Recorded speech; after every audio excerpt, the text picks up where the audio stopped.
Australia is a great example because Australia mandates people to save for retirement, and Australia does not have a retirement savings crisis. And have you seen the Hemsworth brothers? It's all because of their retirement plan. You get the abs, you get like all of it. Come on, people, we got to learn from this.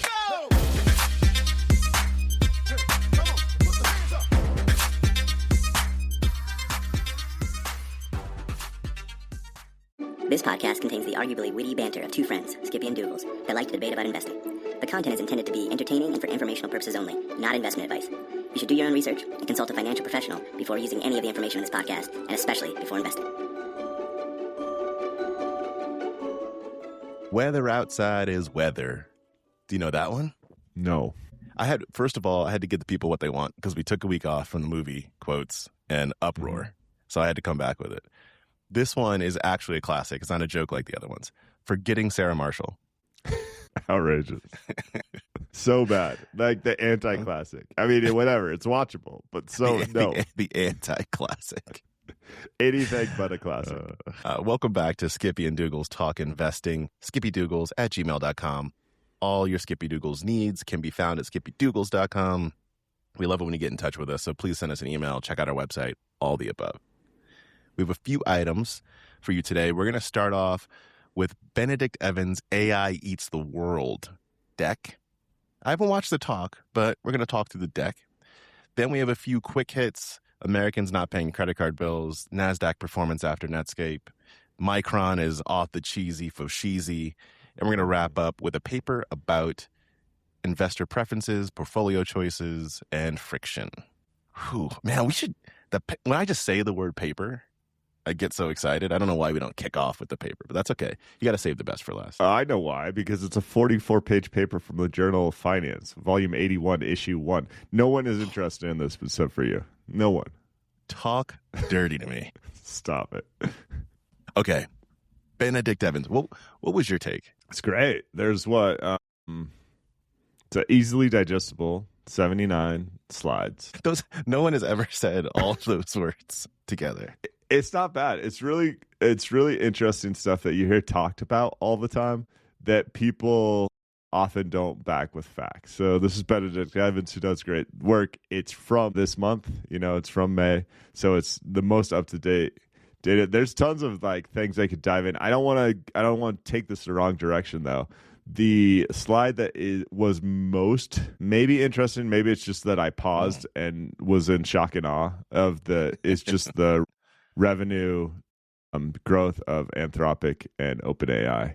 That is a crazy chart. It is buck wild. So there are a few points that I want to talk through, but since you brought that one up, that one, I want to compare that to a different slide, which is later on in the deck. I don't know what slide number is it. It is slide 71, so near the end of the deck. Okay. Because you mentioned revenue growth, he also has this chart that compares the market cap at issue of all U.S. venture-backed IPOs from 1995 to 2000. So this was the boom, player. The boom.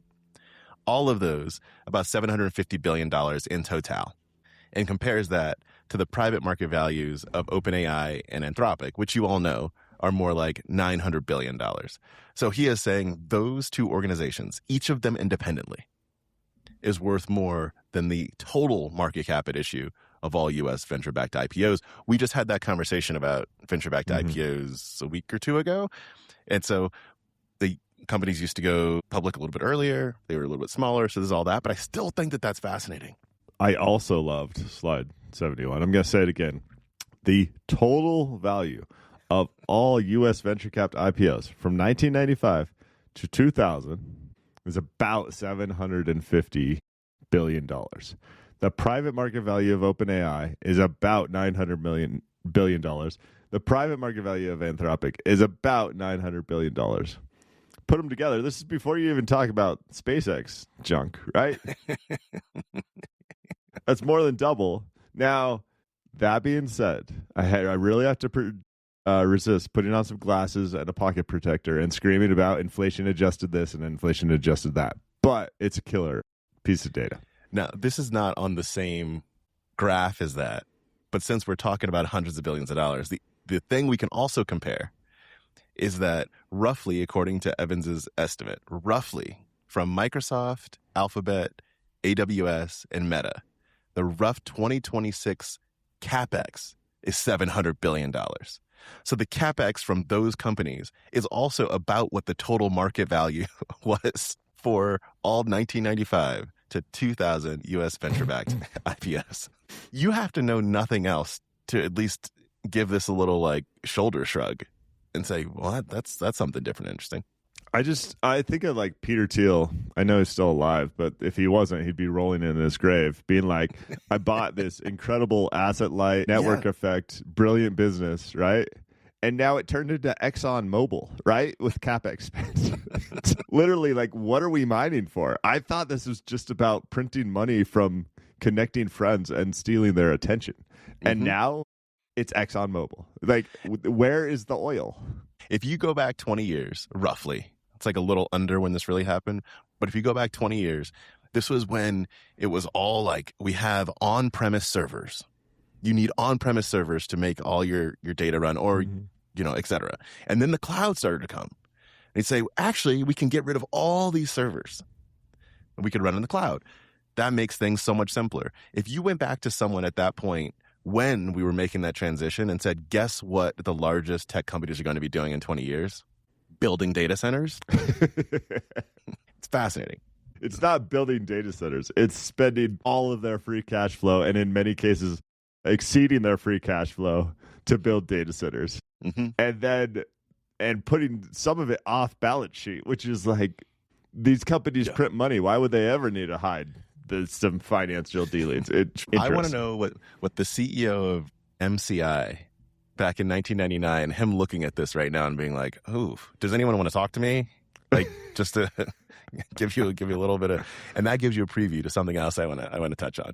So Benedict Evans, he talks about in here how there are several analogies that you can make to this time right now. One that he makes that I think is where the haters would certainly hate is he makes the analogy back to telcos from the perspective, not just of the capex, but from the perspective of commoditization. And he is saying that the models themselves, they're not the end goal. That's not the prize. It is just the infrastructure. LLMs are going to be completely commoditized, just like what happened with mobile. I have a question. If that is the case, then why are some smart people, not all smart people, valuing OpenAI and Anthropic at $900 billion? Those things run counter to each other. Yeah, I know, agreed. I don't know why they're valuing them at $900 billion.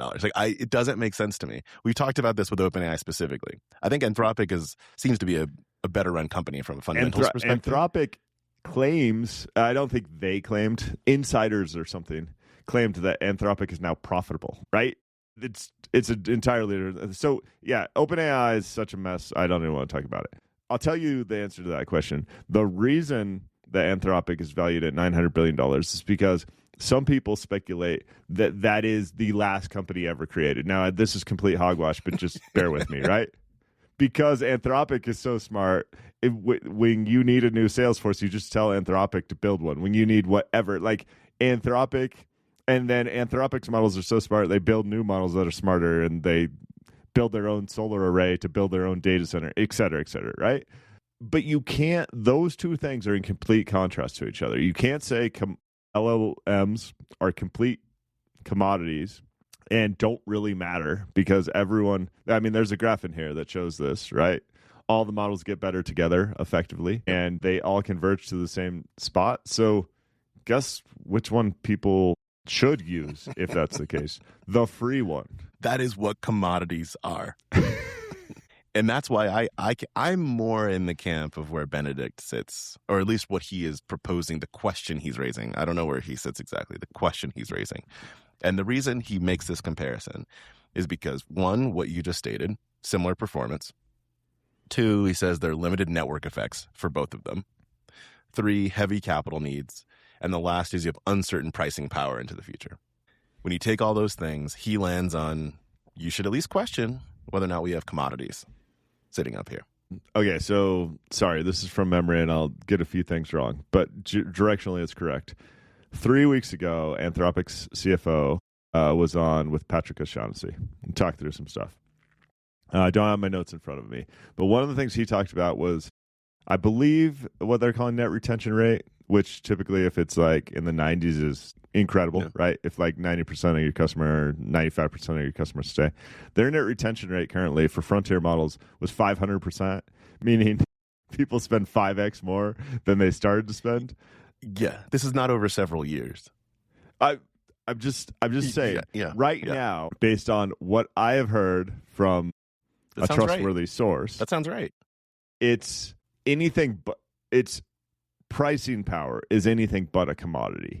And it appears to have network effects because the more people use Claude, the more people within the business want to use Claude, the more people become a Claude shop.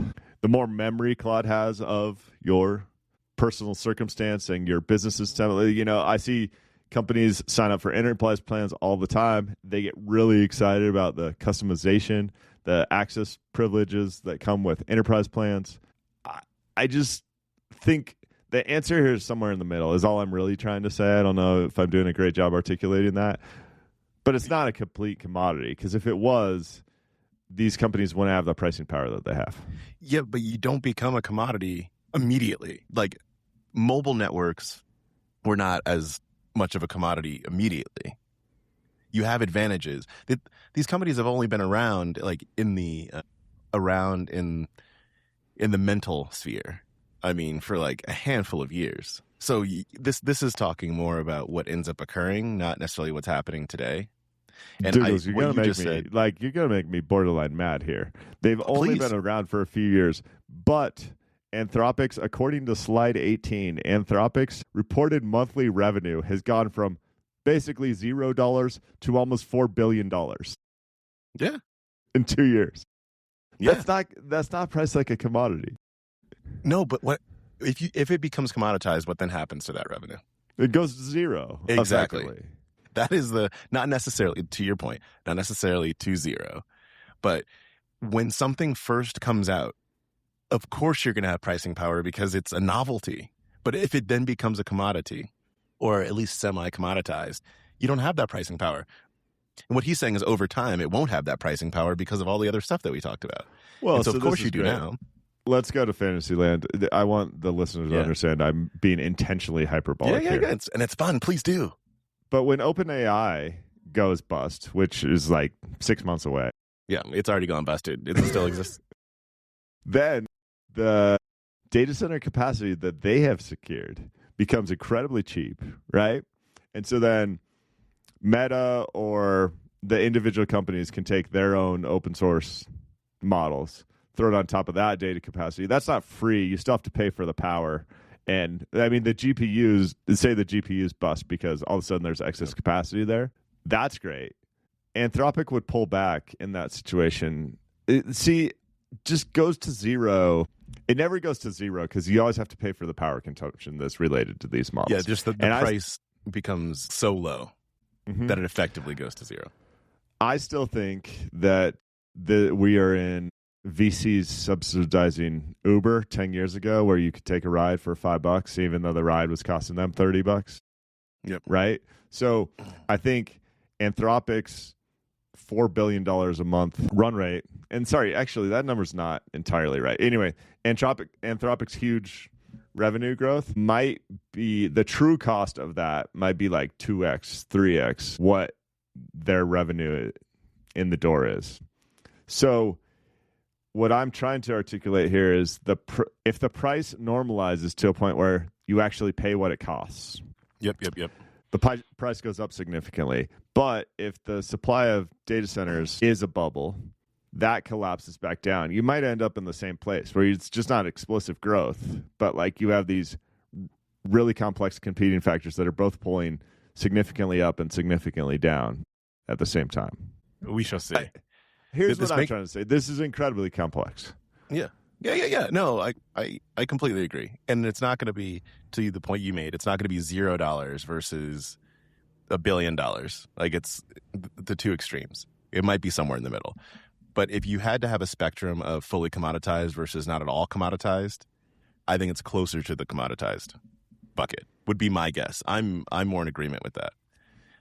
It reminds me, and this analogy will fall apart to everybody's ears. I get it. I'm just letting you know what it reminds me of. I used to work for this mobile gaming company, and we were crushing and cranking players. I'm talking crushing and cranking. We would partner with organizations that had great brands, and then we build games around them, and then sell those games on the mobilities. And it was phenomenal. We had money coming out the wazizi, foshizi, and then guess what happened? Doogles messed up, and the company went bust. Probably, basically. Games became free, and overnight, like nearly overnight, it went from explosive growth to near zero. Because you then had a platform where the games were no longer the things that people would pay for. You started paying for something else. And the next level of what Benedict's saying in here is he thinks of where the value ends up coming out is in the stuff that you do with all of this, not actually in the infrastructure itself. It's the workflows, the apps, all of that is where the value ends up coming. And so this part of the stack ends up going not to zero, but it becomes a small part of the value chain. That's what he's saying. We can move on. No, I'm not done yet. I can't wait for this. I want to fast forward 3 years. I wish I could, because I'm actually at the point where my business spend with Anthropic gives me warm and fuzzies. I like the font they use. I like how it talks to me because I've given it special instructions. I like that it knows my location. I like that it knows my taste in cars and everything else. I like that it understands like my business. It's not commoditized. Like for me, I've become loyal to Anthropic the way people How much do you became. pay? How much do you pay? Between 200 and it depends. Depends on what frontier model is available. My point is that you pay roughly a commodity rate. And my counterpoint is that I don't run an enterprise of 20,000 or 200,000 people. And if I did and went through a multi-month, multi-year integration into my enterprise, I would be brand loyal. I just would be. You might be brand loyal, but brand loyalty is not the opposite of commoditization. Like it is when you pay for something. No, it's not, because it's how much you pay for it. I don't think you'd be brand loyal to the point where you're going to be spending $1 billion a year on it. So then what's the number? Like, and just keep going down to the point where you'll, like, I can be brand loyal to, this sounds weird, but I could be brand loyal to AT&T. And still, gosh, I sure hope not for your sake. But then when the Verizon person shows up at my front door, I'm like, oh, actually, that's interesting. Let me try it. So I'm like, you have a lower threshold for switching, is all I'm saying. And right now, you're loving all that. And let's talk in 3 years. I think you're right. Let's talk in 3 years. In 3 years, when Joe Schmo has started a business, he's in his garage. He's in his garage right now. You don't know about it. And in 3 years, when he comes out and says, oh yeah, I can port all that stuff over from Anthropic, and you'll have the exact same situation that you have right now, except I'm actually going to charge blank for it because I figured out how to do this cheaper. You'll switch over because actually you don't care. Well, you might because you're an investor. But you don't necessarily care about the quote unquote brand. You care about the value that comes to you. Yeah. I bet. Nothing makes me more loyal than owning a piece of the company. By the way, go Knicks. All right, let me see. Okay, here's something else. We stood at that one point for a while. Here's something else I want to say. So he brings up the idea of jobs disappearing and compares it to tasks, which I love. I think that comparison, or that shift of what the unit of work is really important. One of the examples he gives is elevator attendants. And this is the one where this is what people believe are going to happen. So back in the day, you had the dude in his little hat, right, in his little suit, and he had the stick he would put into the elevator and crank it up and say, where you want to go, Sally? And then Sally would say that you want to go to the 6th floor, and then he takes you to the 6th floor. Then Otis created a button. It's much more complicated than that, but Otis created a button. And instead of this person and his little crank, you hit 6, and Sally ends up on the 6th floor. And he has this graph of elevator attendants and their jobs, and it huge spike up, and then it basically crashes gradually over time. Slide 54. The Slide fact 54. that there was almost 100,000 people in this country that were employed as elevator attendants in 1950 is the world's most hilarious stat to me. And if anyone thinks we should go back there, I would like to have that debate, because really I'll just laugh in your face. This is not an appropriate job. You did not know. Did you call the job inappropriate? Not a necessary job. No shade. Like, for all I know, my grandfather was an elevator attendant, but just, we don't need this job. There you go. You do not know, one, that we looked through this presentation independently and found the exact same interesting slides. We've like matched one for one so far. But two, for a brief time in the last month, I was an owner of Otis Elevator. The stock is really interesting at the moment. It's a fascinating stock.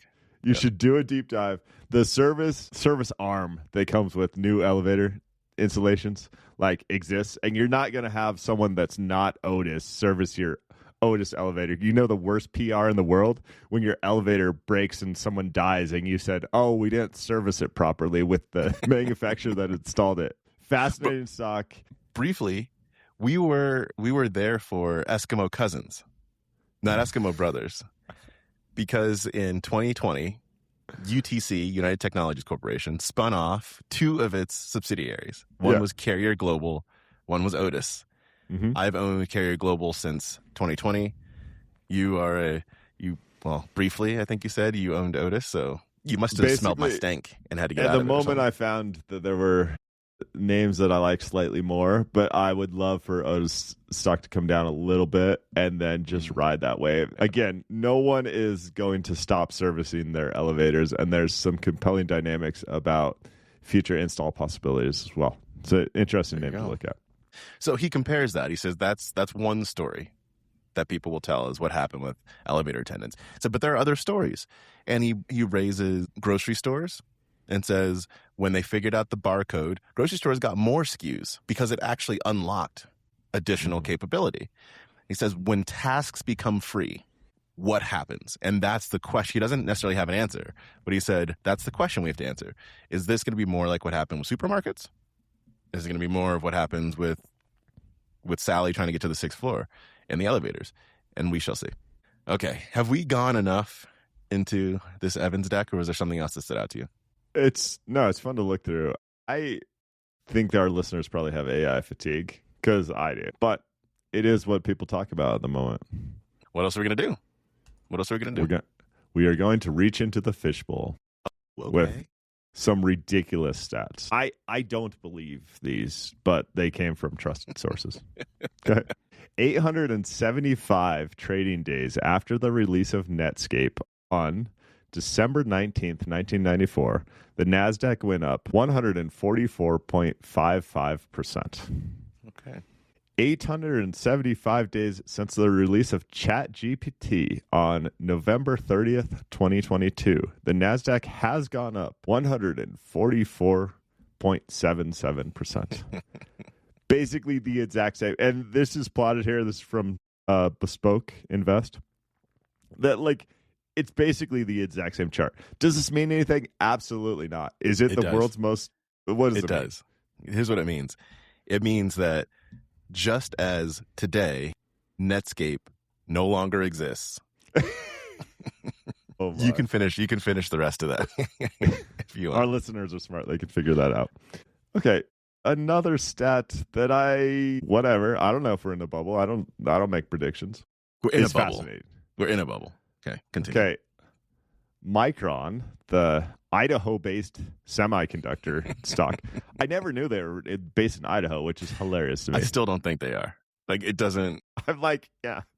Is there a tax haven in Boise that I don't know about? Or what? How? Do you build memory chips from potatoes? Like, I don't know. Anyway, continue. In the past 48 days, the value of this stock went from $500 billion to $8 trillion. Okay? In the past year, this stock has 10x'd. That's all. We can talk about why. That's not normal, people. That 10x in a year for a company that's been around for a long time. Like, that's it. I don't know. Yeah. You can say anything you want about Micron, but I'm just pointing that out, folks. Boise is beautiful. That's what have you been there? Oh, we want to talk about the blue turf? I was there, yeah. One time I spent 11 hours in Boise on a 33-hour road trip. It was great. Next.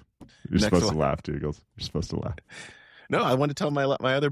I think I may have told you this before, but also in Boise is the only hockey game I've ever been to. Only hockey game. And it was like I don't know how the hockey leagues work, but it was like a AAA hockey, the Boise Steel Makers or something that I went to. And during this game, the person that took me to the game, he's like explaining all the rules to me as we go forth. And I was like, he assumes I don't know how hockey works because I'm a black man. Right. And so this is a little offensive. Meanwhile, I had no idea how hockey worked. And so it was very useful for me that he was explaining this to me. Meanwhile, once a year on the show, you comment on how you will not go swimming or see a hockey game. So water sports, don't do it. Last in my fishbowl before we get to our 44-page finance journal topic is Doogle's favorite topic. He's been talking about this since probably 2001. He's been talking about how people can't pay their credit card bills. Wall Street Journal has a great article titled Americans are falling behind on their $1.25 trillion credit card bill. I don't care about the gross dollars. It does not matter to me. There's more people in the country. Inflation happens, blah, blah, blah. For the past 5 years, we've been saying the collective credit card bill in this country is at an all-time high. It doesn't matter, okay? Yep. The stock market's at an all-time high. The wealth generated in the country is at an all-time high. What does matter is two things. One, them detailing people that make almost $200,000 a year that can't pay their credit card bills. Yep. Interesting. Two, them concluding the article with, I'm scrolling down to get it, this quote, help is available. Reach out to the 988 Suicide and Crisis Lifeline, et cetera, et cetera. That is, I'm not trying to be dramatic. That is sad and real. Like, and the Wall Street Journal is smart about this. They've clearly either read the comments previously, they know how emotional and defeating this issue can be to Americans. I don't think I've ever seen that before. I could be wrong. I don't think I've ever seen someone write about debt and include a suicide and crisis lifeline number at the bottom. We are on the brink. It doesn't mean that we will go over the brink. It's not necessarily it's not a prediction as to what will occur. But it's one of those situations where, like when we were talking about OpenAI and Anthropic and their values and Micron's values, we need everything to continue going up and to the right, or else. I don't know what the else is. I just know that there is an else, and there's so much that is relying on the stock market or stock market adjacent values of things in order to allow like a 26% APR that was on that person that you mentioned, the $200,000 a year salary, like that allows that the minimums even to get hit. And it's like, it's scary. It's scary stuff. I said I don't care about the gross dollar number. What I do care about is the percentage of balances that are more than 90 days delinquent. Okay? Yep. We're going to compare this to roughly 2009. So the total number of credit cards that are more than 90 days delinquent is right in line with 2009 numbers, roughly, call it 13%. Yeah. 13%. Great financial crisis. Great financial crisis.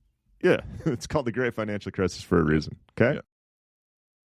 There are more student loan balances that are 90-plus days delinquent than the Great Financial Crisis. And at the moment, there are also more auto loans that are 90-plus days delinquent than there were in the Great Financial Crisis. The big difference is there are significantly less mortgages that are more than 90 days delinquent today. Yeah. Right? Makes sense. Maybe that means that your typical homeowner, who I would assume in most cases is typically in a higher socioeconomic status, is not feeling this burden yet. Maybe that's just a lagging indicator. Really, the answer is I don't know. But to have 3 out of the 4 metrics exceeding their numbers from the Great Financial Crisis. It's not good.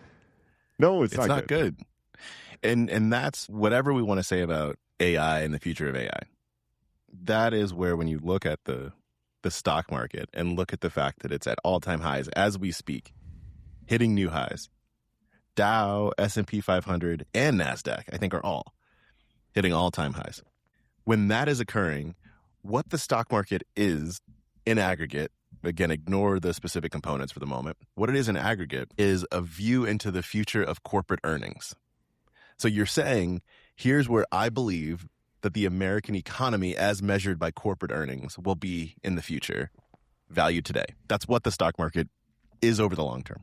If that view is at an all-time high, but consumer sentiment is at an all-time low, who holds the bag in the end? Who's going to pay for all the services that are being built by all these corporate earnings?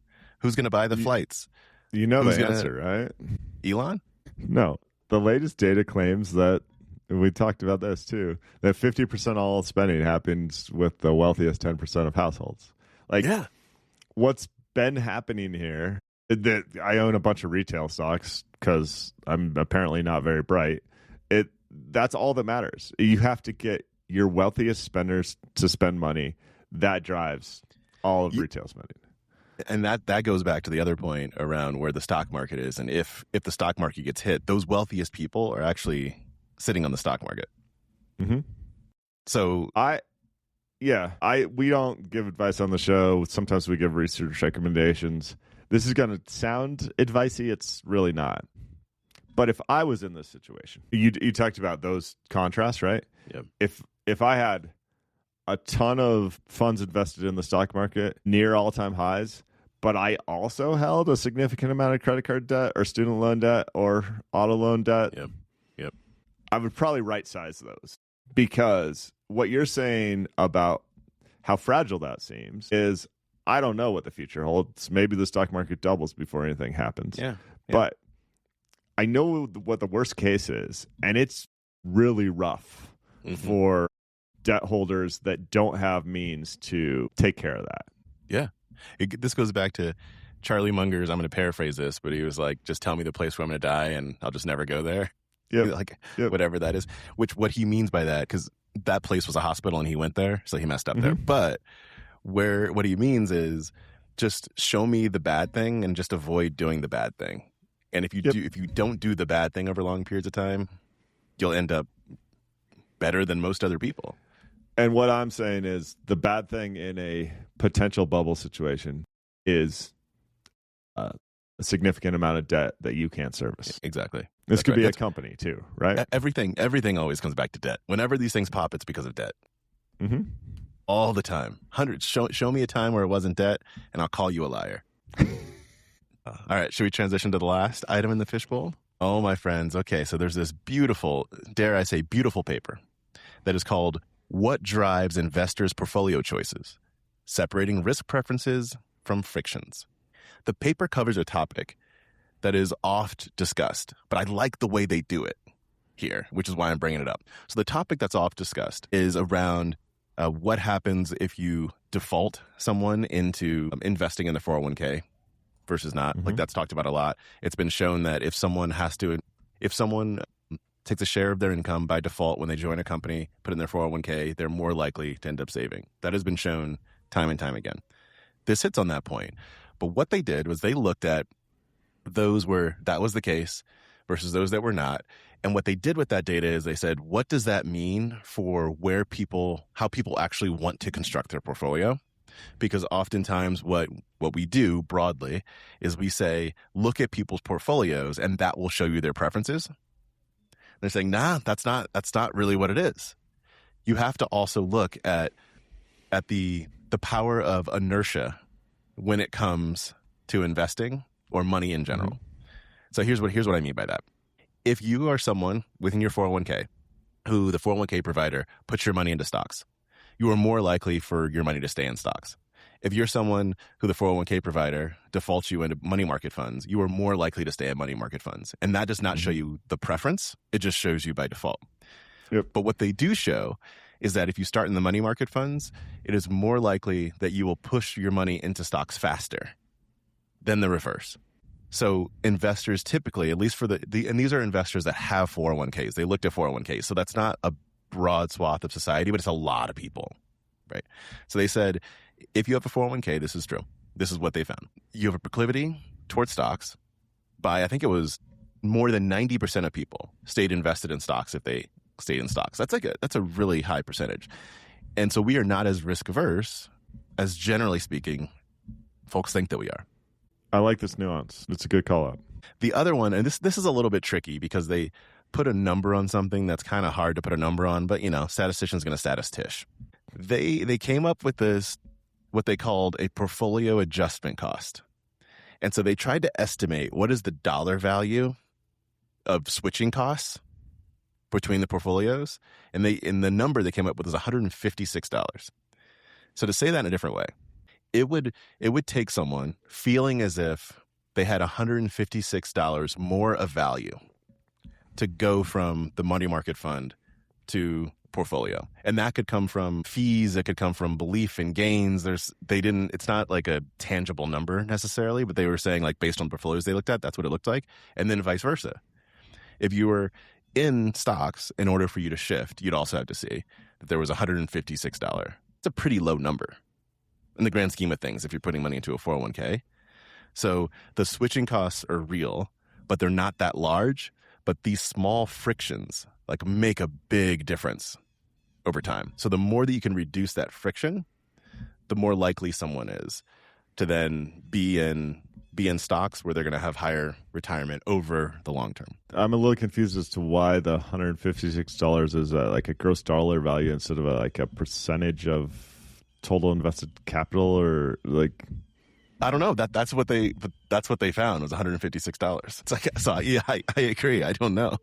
And this is the case too. I mean, I guess you can't do this in academia, but for me, I also wouldn't have such a specific number. Yeah. Like I'd be like roughly 200 or something along those lines, but like 156, if it's 155, God help me, I'm going to stay. Like, I don't know if that's really the case, but maybe the reason they did that was because, one, it might just be because that's what they found. And because having the other one might be because having an absolute dollar figure makes you see how small it is, which was the point. You read an academic paper and now you're criticizing the academic vibes. Why are you academics being so academic? I'm sure you have more here. My takeaway is actually somewhat surprising. It's just frustration that we make this so hard on humans. Yeah. We know how to fix this, right? And I don't like government mandates, but bear with me here. If the government mandated that in everyone's bank account, when their pay came in, 10% automatically went to retirement and 15% automatically went to a high yield savings account, and then had something like 2 to 3% of all your spending on a debit card went into a contingency fund for emergency expenses. You get the point. None of the percentages really matter here, but things in that realm. If that was like the default standard, right? If that's just what happened for people, if $100 showed up, if 10% went to retirement savings and 15% went to a life savings account, people would do it. And the financial health of this country, Australia is a great example because Australia mandates people to save for retirement, and Australia does not have a retirement savings crisis because of the inertia of it all. And have you seen the Hemsworth brothers? This is what happens. It's all because of their retirement plan. You get the abs, you get like all of it. Come on, people, we got to learn from this. It's just so easy, and it feels, I don't know, it doesn't even feel big brothery to me.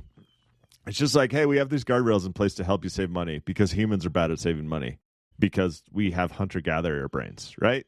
Like, it's still your money. We're not taking anything away. You got to pitch it differently than that because people will come with their pitchforks and be like, agency. What I'm saying, I don't think it's possible to implement in America.